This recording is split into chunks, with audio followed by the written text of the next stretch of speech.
नमस्कार मित्रों। आज भाद्रपद पूर्णिमा शुक्रवार भाद्रपद पूर्णिमा 2080 शुक्रवार 29 सितंबर 2023 प्रातः के 6:45 बजा चाहते हैं मित्रों। आज का मेरा ये पहला वीडियो सुबह सुबह अपनी ही बगिया में बैठकर और करंट इश्यूज़ के विषय में वैश्विक स्थितियां पारिवारिक स्थितियों से मेच खाती हुई और समझ के बाहर है कि मानव को क्या हो गया। इतना ज्ञानी विज्ञानी है मानव कि छोटी सी बात समझने में चूक कर रहा है। हो क्या रहा है? मशीनें आपस में मशीनों से बतिया रही हैं, लतिया रही हैं, मारामारी कर रही है। मानव की भूमिका कमतर होती जा रही है। रसिया ने यूक्रेन पर मिसाइल से हमला किया, यूक्रेन के किसी ड्रोन को उड़ाने के लिए, जहाज़ को उड़ाने के लिए। उस मिसाइल को यूक्रेन ने बीच में ही काट दिया। वो अपने लक्ष्य तक पहुंच ही न पाई। आकाश में ही यूक्रेन की मिसाइल ने रसिया की मिसाइल को काट कर नीचे गिरा दिया। ये जैसे हम फिल्मों में पुराने सीन देखते हैं, रामायण के हों या रामायण में राम और रावण युद्ध के हों, या महाभारत में अर्जुन और भीष्म पितामह के बाण आपस में जैसे एक दूसरे को काटते हैं। वहाँ हमको देख करके श्रद्धावश समझ में आ जाता है, पर विज्ञान ने तो पहले श्रद्धा को नकारा है। तो विज्ञान की कोई भी वर्तमान उपलब्धि श्रद्धा की आंखें बंद करके ही देखनी पड़ती है। आस्था की, श्रद्धा की जो उच्च मानवीय संपदा है, उसको छोड़कर, उसके परे जाकर और हमको विज्ञान की उपलब्धियों को जांचना, परखना, देखना, ये बनता है। और विज्ञान की जो उपलब्धियां हैं वो एक दूसरे से मशीनों में और न सिर्फ टकरा रही हैं, भिड़ रही हैं, बल्कि एक दूसरे के प्रभाव को समाप्त कर रही है, एक दूसरे के प्रभाव को और मिटाकर, और आपस में ही लड़ रही हैं। ये मित्रों बहुत पहले भी चिंता की बात थी और अब भी चिंता की बात है। पहले हमारे ऋषि मुनियों ने, और अवश्य ये सब विद्याएं, अरे विश्वामित्र ने राम लक्ष्मण को सारी युद्ध कला, युद्ध कौशल सिखाया। और उधर रावण तो महासंग्रामी, महापंडित था ही। तो महापंडित रावण, विद्वान, तत्कालीन विद्वानों में श्रेष्ठ शिव भक्त, और बहुत कामी नहीं था। बहुत कामना के वश में आकर के उसने सीता का हरण किया हो, ऐसे संकेत नहीं मिलते। उन्होंने अशोक वाटिका में सीता को रखा और सीता की इच्छा के बिना उसको हाथ भी नहीं लगाया। ये तो बहन शूर्पणखा के उकसाने पर और रावण ने सीता का हरण किया था, और बहन शूर्पणखा के उकसाने पर मतलब वो एक संस्कृति कि बहन ने अगर रति निमंत्रण दिया है राम को, लक्ष्मण को, तो उनके अनुसार धर्म का कहता है कि स्वीकार करना चाहिए।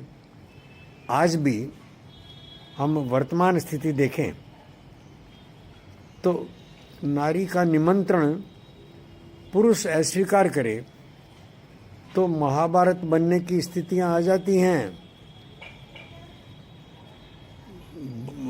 भीषण संघर्ष हो जाते हैं परिवारों में, समाज में। और ये भारत की बात बता रहा हूँ मित्रों, ये कल भी था, आज भी है। रावण को शूर्पणखा ने स्पष्ट बताया कि मेरा कोई दोष नहीं था और मेरे नाक कान काट लिए। तो राम ने शूर्पणखा के नाक कान काटे, उसके सौंदर्य को भंग किया, जो नारी के लिए सबसे प्रिय है, उसका सौंदर्य, उसका चेहरा। और कम से कम युवा नारी के लिए तो निश्चित ही, लेकिन नारी युवा हो कि वृद्धा हो, अपने सौंदर्य पर मान करना तब भी था, आज भी है, कल भी रहेगा। वही बात उसने अपने भाई रावण को बताई जो सर्वशक्तिमान था, और रावण की समझ, रावण की स्वीकृति स्पष्ट थी कि नहीं, मेरी बहन ने कोई गलती नहीं की। अगर रति निमंत्रण दिया था तो उन दोनों को स्वीकार करना चाहिए था, और मेरी बहन में किसी प्रकार का कोई दोष नहीं है, शारीरिक दोष नहीं है। उधर राम अपनी मर्यादा में बंधे हुए, और राम की मर्यादा तो इतनी कि मर्यादा पुरुषोत्तम कहा उनको। मर्यादाओं का निर्धारण राम के चरित्र को देखकर तब से अब तक युगों युगों से चला आ रहा है। त्रेता के राम। कभी कभी तो लगता है कि सतयुग से त्रेता युग बेहतर था।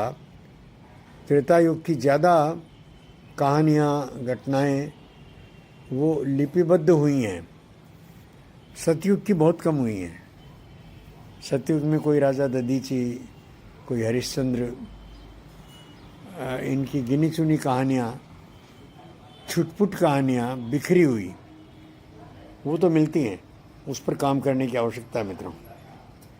सतयुग की कहानियों का और संकलन संपादन मैं देखता हूँ कि गीता प्रेस में कोई ऐसी पुस्तक है क्या। गीता प्रेस के अलावा तो इस विषय में अन्यत्र कहीं मिलने की मुझे कोई संकेत नहीं है, आशा नहीं है। तो सतयुग की तुलना में और त्रेता जो है वो युद्धरत हुआ। त्रेता के राम और रावण परस्पर युद्धरत हुए, शायद इसलिए वो इतिहास में आया। आज जो मीडिया पर आरोप लगाते हैं कि सारी नेगेटिव सूचनाओं से भरा पड़ा है मीडिया में जब खोलो तब यहाँ रेप हुआ, यहाँ झगड़ा हुआ, यहाँ स्त्री पुरुष भाग गए, और यहाँ बम छूटा, यहाँ रॉकेट दागा गया। पूरा समय हर चैनल का, किसी भी चैनल पर देख लें, और संघर्ष की कहानियाँ, संघर्ष की घटनाएं, नेगेटिव घटनाएं जो मानवता को सार्थक नहीं करती, जो मानवता का संकेत नहीं देती, जो मानवता को पुष्ट नहीं करती, जो मानवता को उभरने के लिए अवसर नहीं देती, वही सारी घटनाएं आती हैं। मानवता को पुष्ट करने वाले जो चैनल हैं उनके कार्यक्रम स्वतंत्र रूप से अलग ही चलते हैं, चाहे बाबा रामदेव हों, चाहे और कई सारे बाबा लोग अभी काम कर रहे हैं। और देखिए, मैं स्वीकार करता हूँ कि कम से कम बाबा रामदेव जब मंच पर दिखते हैं तो मैं टीवी को देखना छोड़ देता हूँ, बाहर आ जाता हूँ। मुझे ये बात बार बार अखरती है कि बाबा रामदेव स्वयं अपने मुंह से अपनी तारीफ किए चले जा रहे हैं। तो ये कौन, कितना सुनेगा आदमी, कितना अति हो गई। तो वो बाबा रामदेव मंच पर बोल रहे हो तो मैं निकल जाता हूँ, लेकिन बाबा रामदेव के पास में डॉक्टर बैठ करके, डॉक्टर अनुराग, वो जब विश्लेषण करते हैं बहुत वैज्ञानिक, औषधियों का, आयुर्वेद का, योग का, उसको सुनने का मन करता है। वो जानकारी से भरा रहता है। और सबसे बड़ी बात कि उसमें एक स्वामी रामदेव के प्रति समर्पण भाव वो दिखता है, इसलिए उनकी बात निश्चित रूप से सुनने को मन करता है। तो ये एक, मैं अपनी कमज़ोरी साथ में कहे बिना मेरा ये वीडियो अधूरा रहता मित्रों, पूरा नहीं होता। तो ये सारा दृश्य त्रेता में भी, द्वापर में भी, युद्धों से भरा द्वापर, युद्धों से भरा त्रेता, इसलिए हमारी कहानियों में रामायण, महाभारत और भागवत भी, ये सब भरे पड़े हैं। भागवत कम है, लेकिन गीता, रामायण, महाभारत, ये तो युद्धों की कहानियाँ ही हैं। मैंने त्रेता से द्वापर तक पूरा युद्ध काल रहा, तो कलयुग को क्यों दोष देना? कलयुग में भी तो सद प्रयत्न निरंतर चल रहे हैं। अकेले मोदी नहीं है। मोदी को फॉलो करने वाले, स्वीकार करने वाले अनेक देश हैं, अनेक लोग हैं, पूरी धरती का मानव है। आज मेरी बिटिया और जामाता जर्मनी से आ रहे हैं। जर्मनी जिसने, जो सेकेंड वर्ल्ड वॉर का हीरो रहा, हिटलर तो जो, और मुसोलिनी, ये तीन उनके जिद के कारण से और पूरी दुनिया को जीत लेने के और संघर्षात्मक भाव में से प्रथम द्वितीय विश्व युद्ध का सामना करना पड़ा। तो अब आज आ रहे हैं जर्मनी से। तो मेरे जामाता का और जर्मनी के आम लोगों का जो सोचने का, जीने का ढंग है, वो भारत से बेहतर है। भारत से बेहतर मानवीय मूल्यों को वो लोग जीते हैं। ये मैं अपने जामाता के और उसमें व्यवहार में, आचरण में, उसके चरित्र में देखता हूँ। और सिर्फ जामाता नहीं, सिर्फ मेरे जमाई बाबू नहीं, केविन नाम है, अब केविन नाम लूँगा। बेटे की तरह सेवा करता है, मेरी यहाँ आता है। तो सुप्रिया मेरी बिटिया, रिद्या कहता हूँ, तो रिद्या से ज़्यादा सेवाभावी, अपने घर में खाना बना लेता है, साफ़ सफाई सारी करता है। जब ये पुत्र रत्न की प्राप्ति हुई तो उसने ज़बरदस्त सेवा की अपनी पत्नी की, घर का सब काम करते हुए। और उसके जो नाना नानी हैं, माता पिता है, उनकी खुशियाँ भी, अरे भारत क्या कर लेगा। तो भारत के लिए जो मैं बार बार उच्च स्वरों में बोलता हूँ कि भारत को ही इस वैश्विक संघर्ष से बाहर निकालना होगा, तो जर्मनी क्यों नहीं, जापान क्यों नहीं?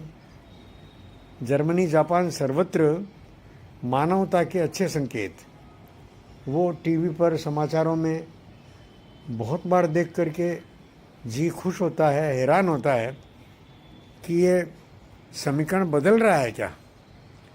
ये सारा समीकरण जो है वो दूसरी दिशा में जा रहा है क्या? तो मित्रों, मुझे खुशी होती है कि सद्भावना का, मानवता का विचार वैश्विक मानव के आचरण में उतर रहा है। और तभी तो जो बाइडेन यहाँ आए और उन्होंने स्वयं प्रस्ताव दिया कि अब नासा और इसरो साथ मिलकर काम करें। ये नासा और इसरो का जो वैज्ञानिक काम है, जो हमारा चंद्रयान चंद्र के साउथ पोल पर उतर गया और नई नई खोजें करके भेज रहा है, और वापस 1 महीना पूरा होने के बाद और फिर से यहाँ से प्रयत्न चल रहे हैं कि हमारा जो प्रज्ञान वहाँ सोया पड़ा है और रोवर, उन दोनों को वापस जगाया जाए। क्योंकि जो उसके चारों तरफ चक्कर लगा रहा है वो तो सूचनाएं भेज रहा है, और उसके माध्यम से ही यहाँ के वैज्ञानिक उसको मध्यस्थ बना करके उसके द्वारा और संकेत भेज रहे हैं कि भाई वापस जागो प्रज्ञान, कुछ और काम करना है। अभी तक भले ही पूरी सफलता न मिली हो, लेकिन प्रयत्न नहीं छोड़ा है वैज्ञानिकों ने। तो भारत का के विज्ञान को इतना उच्च अवस्था में देखकर खुशी होती है। नासा इसरो एक साथ काम करें, ये स्वीकृतियाँ बनी है। रसिया पहले से हमारा दोस्त है, और भारत के सूर्य अभियान को शुरू करने के बाद चीन ने अपना सूर्य अभियान के लिए और प्लान बनाया है, योजना की है, शायद उपग्रह भेज भी दिया हो, और भारत से ज़्यादा लंबी दूरी तय करके वो सूरज के प्रभावों की खोज करेगा, सूरज तक पहुंचेगा। ऐसी मूर्खता पूर्ण अवधारणा नहीं है। हालांकि भारत का इनो अनुमान तो बाल समय रवि बख्श लियो तब तीनों लोक भयो अंधियारो, अपने बचपन में ही, शेषों में ही उसने फल समझ करके सूरज को खा लिया था। पूरे तीनों लोकों में अंधेरा हो गया था, तब वापस छोड़ा हनुमान ने। अलग बात है, वो श्रद्धा से भरी हुई, प्रणाम करता हूँ उसको भी। हमारी श्रद्धा भी अंधी नहीं रही कभी भी, उसका भी विज्ञान सम्मत और दृश्यावलियों में आ जाएगा। बहुत देर नहीं है मित्रों। मुझे तो बहुत बार लगता है कि मेरे इस देह के रहते रहते मैं ये जो बोल रहा हूँ ये मैं देख न लूँ। हालांकि कामना मन की यह है कि ये देह छूट कर के नई देह जो है वो किसी मंगल पर, बृहस्पति पर माता के गर्भ से मैं जन्म लूँ, और वहाँ से आगे विज्ञान की यात्रा, खोज की यात्रा वो चलाऊँ। मेरे कुछ मित्र आपत्ति करते हैं कि अरे यार तुम आध्यात्मिक आदमी अंदर खोजो, तो मैं देखता हूँ, कहता भी हूँ उनको कि भैया अंदर बाहर एक ही है, अंदर बाहर दो नहीं है। मैं बाहर की घटनाओं के माध्यम से अंदर देखने का प्रयत्न करता हूँ, और मेरे ऋषियों ने अंदर देख करके ये बाहर के सारे ग्रह नक्षत्रों का ज्ञान वो पा लिया। हमारा ज्योतिष इसका गवाह है। तो ये अंदर बाहर मामला एक ही है। रास्ता किसी भी रास्ते से जाओ, पाना तो उसी को है। आप ये आत्मा की खोज है, पाना उसी को है। बाहर से खोजोगे तो भी अंदर मिलेगा वही। आत्मवत् सर्वभूतेषु लोष्टवत् परधनम मातृवत् परदारेषु ये पश्यति स पंडित है। आत्मवत् सर्वभूतेषु, ये सारे भूतों में अपनी आत्मा के समान, अपने स्वयं के समान और गणना करना, देखना, यही उच्च मानवता है। तो मानवता के सारे पथ जो हैं वो अलग अलग होते हुए भी एक ही जगह पहुंचाते हैं। मुंडे मुंडे मतिर भिन्ना,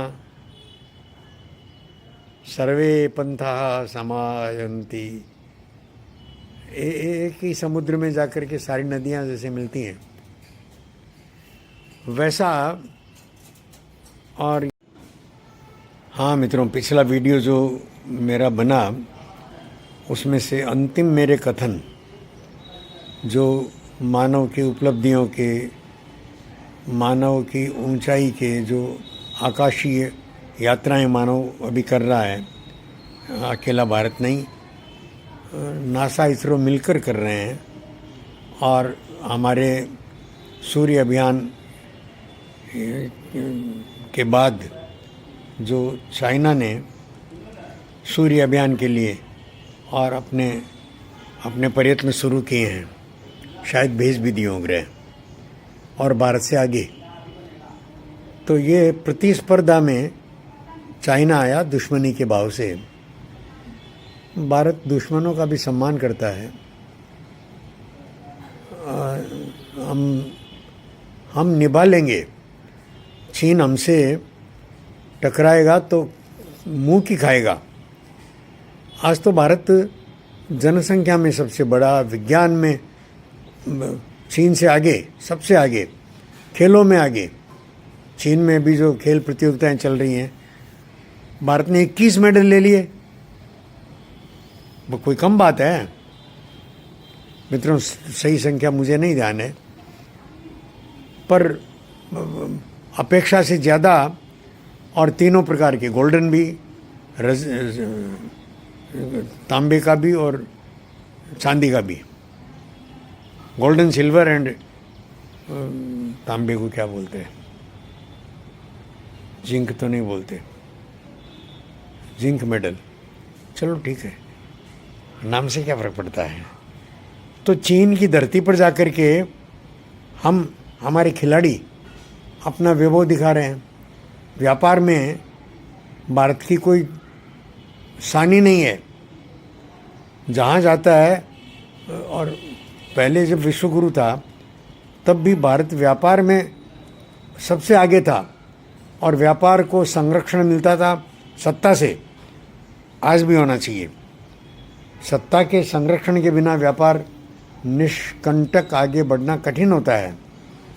और सारी अच्छी गतिविधियाँ शुभ सत्ता के सानिध्य में ही, ये सत्ता का दायित्व है, सत्ताधीशों का दायित्व है कि वो शुभ शक्तियों को प्रश्रय दे। ऐसा एक पोर्शन सबसे अंत में पीछे रिकॉर्ड नहीं हुआ था। अभी मैंने वापस देख के जाना है कि नहीं, वो तो रिकॉर्ड हुआ नहीं। इसलिए मैंने आपसे दोबारा उसको जैसे तैसे पूरा करने के लिए ये 2.5-3-4 मिनट का वीडियो डाला है। मैं प्रयत्न तो करता हूँ कि ये छोटी छोटी बाधाओं में न उलझूँ और बाधाओं में उलझे बिना अपना वीडियो पूरा हो, लेकिन सहायक के बिना वो आजकल बहुत चूकें होने लग गई है मित्रों। जैसे हर कदम पर मुझे सहायता चाहिए होती है। छोटी छोटी बातों में परिवारीजन सहायता करते हैं, पत्नी, बेटा, बहू, आज छोटी बिटिया आ रही है, सब सहायता करते हैं। और मेरे इस तकनीकी काम में ऑफिस में नायडू है, रोशनी है, नंदिनी है, और एक नया बच्चा इंटरव्यू देकर गया, अर्गनील। उसको सोमवार को ही या 1 तारीख को ही बुलाने का ऐसा निश्चय किया है। तो वो आ जाएगा तो मुझे थोड़ी और भी उत्साह मिलेगा, मेरा आगे बढ़ेगा, मेरा कार्य आगे बढ़ेगा। मैं आपको बहुत प्रणाम करता हूँ कि आपने मेरे टुकड़ों में ये बात पूरी सुनी। नमस्कार मित्रों।